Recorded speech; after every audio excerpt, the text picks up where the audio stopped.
back in the 70s, from, let's see, 76 to about 81, I was working for Range Rover in the Midlands. And I worked there, as I say, for about 5 years. Some good times, some bad times, but still, it was employment no matter what. And I met some interesting people. And one of the people that I met there was a contractor. He was an electrician, and we got on pretty well. And he and his friends were setting up a band. And another friend of mine, who was a labourer at Range Rover at that time, was in a group called Fashion. And he worked there, and we all got along pretty well together. But the chap who was the contractor, the electrical contractor, was Brian Travers. And he went on to set up, with other people, UB40. Based in Moseley Village. He said, well, why don't you come to one of the gigs? Which for some reason I never did. And I was invited to go to the first gig, which was at the Hare and Hounds. And for some reason or other, I didn't manage to go to that. To my eternal regret. Anyway, I saw Brian many, many times. We used to have a drink together in the Bull's Head or the Fighting Cocks, whichever, at the particular time. And I knew that he was recording an album, the band's first album, and that was on Bob Lamb's Graduate label. Well, lots of us know of Bob Lamb, knew him to talk to, and so on and so forth. So, anyway, when the LP came out, the first UB40 album came out, he gave me a copy of this. But unfortunately, he didn't sign it. And I didn't ask him to sign it because it would have been a bit uncomfortable doing that. So, here's the very LP that Brian gave me. And the infamous sleeve. Inside, won't go through the tracks. Well, I will. Let's see.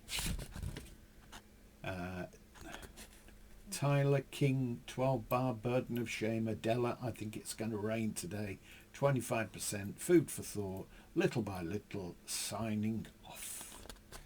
And it's still got all the Graduate album emblem there, and Bob Lamb's name all over.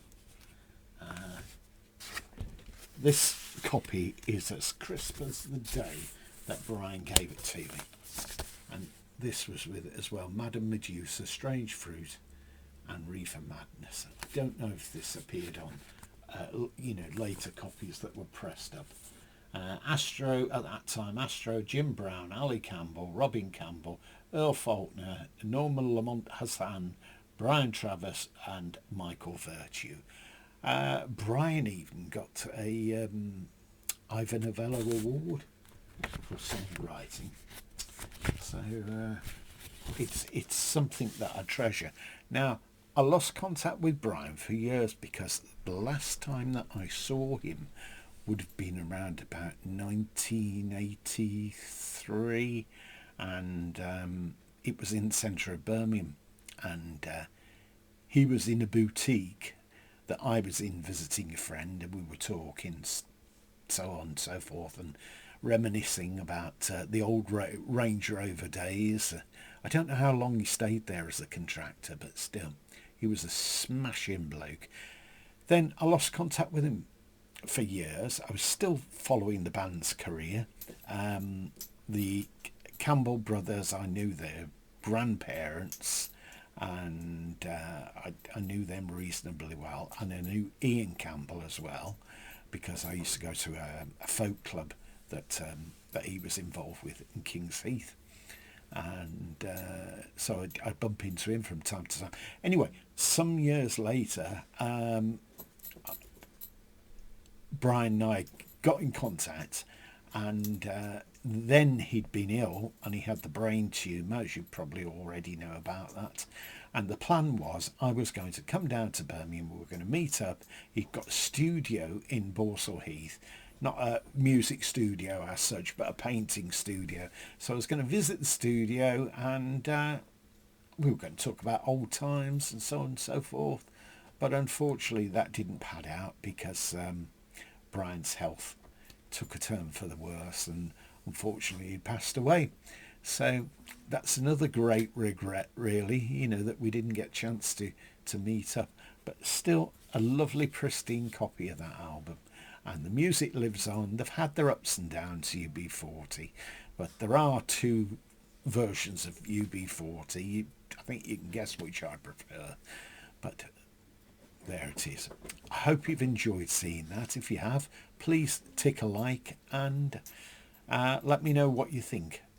Good, bad or indifferent. Okay, thanks for watching anyway. It's much appreciated.